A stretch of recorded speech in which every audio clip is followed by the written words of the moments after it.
If you have a child, understand this clearly. The person who wants to hurt them will not look like a monster at first. It will begin with a smile, with polite words, and with a man who seems calm enough to trust. My name is Ellie, and this happened 8 years ago when my daughter Abril was 6 and still small enough to hold my hand in crowded places. When the traveling amusement park arrived in town, I took her there on a Saturday night because she had been talking about it for weeks. That was when he stepped beside me and started talking to me as if we had known each other before. He said my daughter looked fearless and confident. He did not try to impress me with exaggerated stories. He asked simple questions about Abril's age and school, and he listened carefully to my answers. Nothing about him felt aggressive. I saw him again 3 days later near a bakery close to my apartment, and he greeted me by name.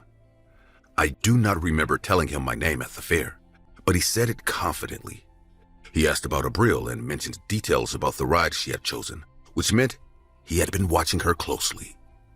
At first, we began crossing paths too often for it to be coincidence.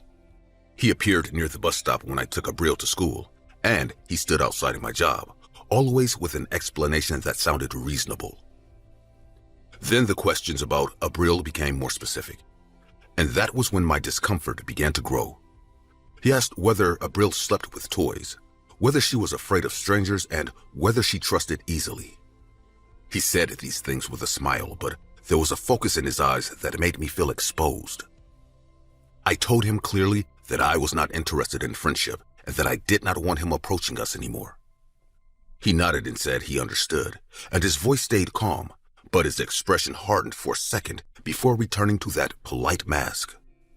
For a few days after that, he disappeared, and I allowed myself to think that he had accepted my rejection and moved on.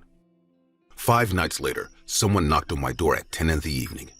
When I checked through the peephole, the corridor was empty. When I opened the door carefully, a cardboard box was placed directly in front of it. I hesitated before bringing it inside because a tight feeling had started to build in my chest. But Abril walked into the living room while I was cutting the tape, and I did not have time to stop her from seeing what was inside. The box contained a life-sized doll with a face that looked too realistic to be comforting. Its skin was stretched tightly over sharp features. When I lifted it, I realized it was heavier than it should have been, and the weight did not feel like stuffing or plastic. Abril stepped closer and touched its arm, and she smiled. She hugged it immediately and asked if it was for her, and I did not know how to explain what I was feeling without frightening her. I told her it must have been left by mistake from the fair, even though I understood that he was the only person who would send something like that. She insisted on keeping it and carried it to her room as if it were a treasure. 3 days after the doll arrived, I entered Abril's room to wake her, and I picked up the doll to move it, and my fingers pressed into the arm in a way that made me recoil. The surface was firm but slightly flexible, and the material looked dry and tight. The smell had grown stronger, and it was no longer faint enough to ignore. I carried the doll into the kitchen and placed it on the table under the bright light. I took a knife and pressed the tip gently against the seam near the shoulder. The blade met resistance and then slid into something dense, not stuffing but layered material that did not belong inside a toy. I pulled the knife away quickly and felt a wave of dread that made my breathing uneven. Abril walked into the kitchen at that moment and saw me holding the knife near the doll. Her face shifted from confusion to fear, and she ran forward to grab it, telling me not to hurt her in a voice that cracked with emotion. That night after she fell asleep, I took the doll from her arms and wrapped it in heavy garbage bags. I walked several blocks to a public dumpster and forced myself to throw it inside because I knew it did not belong anywhere near my child. 4 days later, a padded envelope was left at my door while Abril was at school, and I stood still for a long moment before picking it up. The handwriting on the label matched the writing of the box. Inside, there was a letter that contained one sentence, stating that I should not have thrown her away. My throat tightened as I opened the container over the kitchen sink. A small human hand fell onto the metal surface, gray and stiff, with fingers curled slightly inward. The cut at the wrist was clean, and the nails were dry at the edges. I stared at it in disbelief before my body reacted. I called the police and tried to explain what I was seeing, They examined the hand carefully and confirmed that it was real, and their expressions changed in a way that told me this was far worse than harassment. The next morning, another package arrived, and this time I did not open it alone. Inside was the same doll, cleaned and dressed in different clothes, with rough stitches around the neck. Another note rested against its chest, stating that I now had to take better care of her. A couple of days later, the forensic report confirmed that the doll was the preserved body of a young girl, carefully treated and arranged to resemble a toy. Police patrols increased around my building, and Abril stayed with my sister while the investigation moved forward. I replayed every conversation with him, recognizing how carefully he had studied us. Weeks later, he was arrested in an apartment across town, where investigators found multiple preserved bodies of young girls arranged around a table. They discovered chemicals, tools, and notebooks containing detailed notes about children he had observed in public places. Abril's name appeared more than once in those pages. During the trial, I saw him again and noticed that his expression remained calm while the charges were read. He did not look ashamed or frightened, and he did not try to deny what had been found in his apartment. When the sentence was announced, he turned his head slightly toward me. He said that she would have been perfect, and he said it with a quiet certainty rather than anger. Those words have stayed with me longer than any photograph shown in court, because they revealed how he viewed my daughter as something to possess. Abril is 14 now. She remembers the doll only as something strange that I took away from her. I am telling this because predators do not always look violent at first, and sometimes they build trust patiently while planning something that you cannot imagine. I was close to losing my daughter to a man who spoke softly and smiled often, and that is a truth I will never forget. Anatoly Moskvin was arrested in 2011 after authorities discovered he had exhumed dozens of young girls' bodies from cemeteries over several years. He brought the remains to his apartment, where he preserved and dressed them like large dolls, arranging them carefully inside his home. Moskvin claimed he felt connected to the children and treated them as if they were still alive, a detail that shocked investigators and the public alike. I was 33 years old, broke and dragging myself through 12-hour warehouse shifts that barely covered rent and food. When my landlord raised the price again, I had no savings and nowhere else to go, so I started searching for anything cheap enough to survive another month. That is how I found her boarding house. The place did not match the price. The porch was clean, the paint was fresh, and inside everything felt warm and organized. It looked like a home someone cared about, not a rundown rental for people at the bottom. Mrs. Klein, let's call her like that, greeted me with a calm voice and steady eye contact, and she offered a rent so low that I almost corrected her because it felt like a mistake. Instead of questioning it, I convinced myself she was simply kind and maybe too trusting. I even felt guilty paying so little, but my life was already unstable, and I needed somewhere to sleep, so I ignored the doubt and moved in that same week. The first days were peaceful. She brought warm meals to my room, asked about my job, and listened carefully when I talked about money and stress. After months of feeling invisible, having someone pay attention to me felt good. Then my body started to fail slowly and without warning. I woke up with headaches that did not go away, and my legs felt weak even after a full night of sleep. At work, I struggled to lift boxes that had never been a problem before, and my supervisor warned me that I looked unstable. When I mentioned feeling depressed and exhausted, she handed me a bottle of pills and told me they would help stabilize my mood while I recovered. I started taking them every day with the meals she brought. Within a week, I could barely stand for long periods, and after missing shifts, I was fired without discussion. I expected her to demand rent I could not pay, but instead she told me to stay and recover. She said that when I was better, I could help her manage the house because she was too old to handle everything alone. And that idea gave me a dangerous sense of hope. My condition worsened quickly, and by the third week I was spending most of my time in bed because my arms and legs felt heavy and unreliable. I struggled to hold a glass without shaking, and walking across the room required focus and effort that left me exhausted. She increased the pills and insisted that the adjustment period could be difficult. My friend Daniel visited after I stopped answering his calls, and the moment he saw me, he looked alarmed. He picked up the pill bottle, studied the label carefully, and asked who prescribed it. I told him she had some left from a relative and that she was helping me, but he did not seem convinced. When she left the room, Daniel leaned closer and lowered his voice. He explained that the medication name did not match typical antidepressants and that the dosage looked wrong. Before leaving, he slipped a few pills into his pocket and told me he would check them because something felt off to him. That night, while I was lying awake, I heard a slow dragging sound in the hallway. It was heavy and uneven, as if something wrapped in thick fabric was being pulled across the floor. The sound paused outside my door for several seconds, and I found myself listening carefully, unable to ignore it. The next morning, I collapsed on the way to the bathroom because my legs stopped supporting me. She appeared almost immediately, watching me struggle on the floor before helping me back to bed. Her tone had changed slightly when she told me I needed to rest because I was almost ready, and the way she said it made my fear begin to grow. I noticed that she watched me closely every time I swallowed the pills, and her patience no longer felt comforting but controlled. I started to pay attention to small details I had ignored before. That afternoon, I heard the backyard gate open with a metallic click, followed by the distinct sound of a shovel breaking soil. The digging continued steadily for several minutes, and it did not match casual gardening. The rhythm was deliberate and methodical.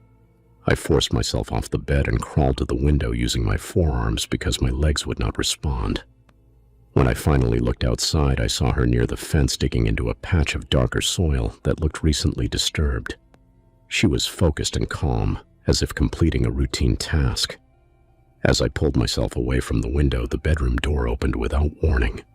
She stood there holding a coil of rope, and her expression was no longer gentle. There was no confusion or apology in her face, only intent.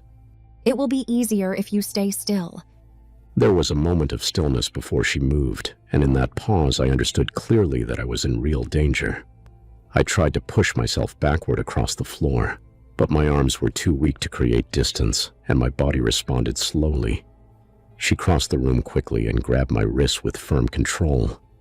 I attempted to twist away, but my strength was almost gone, and she forced my arms behind my back while tightening the rope until my fingers lost sensation. I tried to call out for help, but my voice came out strained and fragile. She secured my ankles next, pulling the rope tight enough to cause sharp pain as it pressed into my skin. I moved my legs in resistance, but the motion was weak and ineffective. Her movements were efficient and practiced, and she did not hesitate. You have stayed long enough. She rolled me onto the carpet and began wrapping it around my body from the feet upward. I tried to shift my weight and roll away, but she pressed her knee into my side and continued wrapping until my arms were pinned and my chest felt compressed. Breathing became difficult as the layers tightened around me. She dragged me across the hallway, and my shoulder hit the wall hard enough to make my vision blur. Each step down the stairs caused my body to strike the wood with force, and I felt every impact because I remained fully conscious. When we reached the basement, the air felt colder and damp, and she pulled me across concrete until I stopped beside something solid. Through a narrow gap near my face, I saw another shape wrapped exactly like me. The outline was clearly human, and the realization that I was lying next to a body triggered a deep and focused fear that made my breathing uneven. I remained there for hours, struggling to control my breathing as the air inside the carpet grew thinner. I could hear her footsteps above me, then the back door opening again, followed by the distant sound of digging in the yard. Eventually, loud pounding shook the front door upstairs, and voices shouted commands with urgency. Furniture crashed, footsteps ran across the floor, and someone ordered her to get down. For the first time, I heard tension in her voice as she responded. Moments later, rapid steps descended the basement stairs, and hands tore at the carpet around me. A knife cut through the rope binding my wrists, and when the fabric was pulled away, I inhaled deeply as fresh air filled my lungs. Daniel stood nearby, pale and furious, explaining to officers that the pills were not antidepressants but drugs designed to weaken me gradually. Police uncovered more wrapped bodies in the basement and began digging in the yard, revealing shallow graves that confirmed a pattern of calculated killings. I survived because Daniel trusted his instinct and went to the police as soon as he confirmed the medication was wrong. Doctors later explained that the combination of drugs in my system would have shut down my organs within days if it had continued. Investigators identified multiple victims buried in the backyard, most of them tenants with limited family contact and financial struggles. They had been selected because they were vulnerable and unlikely to be searched for immediately. I often think about how easily I accepted comfort without questioning the cost. I needed stability so badly that I ignored warning signs and convinced myself that kindness explained everything. That house felt like rescue when I walked in, but it was designed to quietly remove people who had nowhere else to go. Dorothea Puente was an elderly woman who ran a boarding house in Sacramento and presented herself as kind, generous, and protective toward her tenants, many of whom were elderly, disabled, or struggling financially. Behind that calm and grandmotherly image, she murdered several vulnerable residents, forged checks to collect their benefits, and buried their bodies in the backyard of the very home where she offered them shelter. For years, I worked as an adult webcam model, building controlled fantasies for men who wanted attention more than anything else. I understood the psychology of loneliness, and I knew exactly how to make someone feel chosen without ever promising anything real. It was business, and I treated it like strategy, not romance. I kept my private life hidden behind layers of fake names, separate accounts, and strict boundaries. Most clients were predictable once you learned their rhythm because they wanted comfort and validation in exchange for money. They projected feelings onto me, and I mirrored back what kept them paying. When sessions ended, the connection ended too, and that rule kept everything clean. Grant was the first man who treated the fantasy as a blueprint. At the beginning, he was generous, calm, and attentive, and I ranked him as one of my best clients because he tipped without hesitation. He stayed online longer than anyone else and asked thoughtful questions that made him seem invested. I gave him special attention because he paid for it, and I believed I was in control of the dynamic. I was wrong. Grant started asking about my life outside the platform. He wanted to know where I shopped, what neighborhoods I liked, and which cafes I preferred. I deflected most of it, but he persisted gently, always softening his curiosity with another large tip. One night, he described the exact pair of shoes I had bought earlier that day, including the color and brand, and he suggested another model from the same store that he claimed would suit me better. When I asked how he knew, he told me it was coincidence and that he had simply been nearby. I told him clearly that he was crossing a line and that he should never reference my offline life again. He apologized quickly and sent a significant payment, insisting he only mentioned it because he cared. I accepted the apology because the financial incentive made it easier to rationalize the discomfort. The tension escalated when he discovered I had a boyfriend, information I had never shared publicly. During one session, he demanded reassurance that I was loyal to him, and when I avoided the question, his messages turned sharp and possessive. I ended the session and blocked him, assuming distance would cool whatever attachment he had built in his head. 2 weeks passed without contact, and I began to believe the situation had ended. Then a package arrived at my apartment addressed to my real name, which was never connected to my online identity. Inside, there was an expensive necklace and a handwritten letter explaining that he forgave me for lying about my boyfriend and that he trusted me completely. He wrote that we belonged together and that temporary obstacles would disappear soon. I changed passwords, updated security settings, and warned my boyfriend that someone from work might try to contact me. I did not tell him the entire truth because I felt responsible for encouraging Grant's emotional dependence. I believed technical barriers would slow him down. Instead, flowers were delivered to my mother's house with a letter asking permission to marry her daughter. My mother called me confused and unsettled, and I drove there immediately to her house. In the letter, he described future plans with specific details about where we would live and how he would provide for me. Emails continued from new accounts, alternating between apologies and declarations of ownership. Eventually, he wrote that he was tired of waiting and that he was ready to visit me in person. That message shifted the situation from disturbing to dangerous. Instead of going to the police, I convinced myself I could manage him by re-establishing contact under controlled conditions. In addition, the police often dismiss these cases because of the type of work involved. I logged back into the platform at our usual time, and he was already waiting as if he had been watching the clock. I told him I needed stability and reassurance if we were going to build something real. I spoke gently and framed the conversation around trust, suggesting that we could move forward if he proved commitment. He responded immediately, saying he would change his life completely and that nothing mattered more than our future together. Over several sessions, he repeated that he would do anything necessary to remove obstacles and secure our happiness. Instead of ending the relationship, I made a calculated decision driven by greed. I told him I needed a large amount of money to leave my current life and start over with him somewhere new.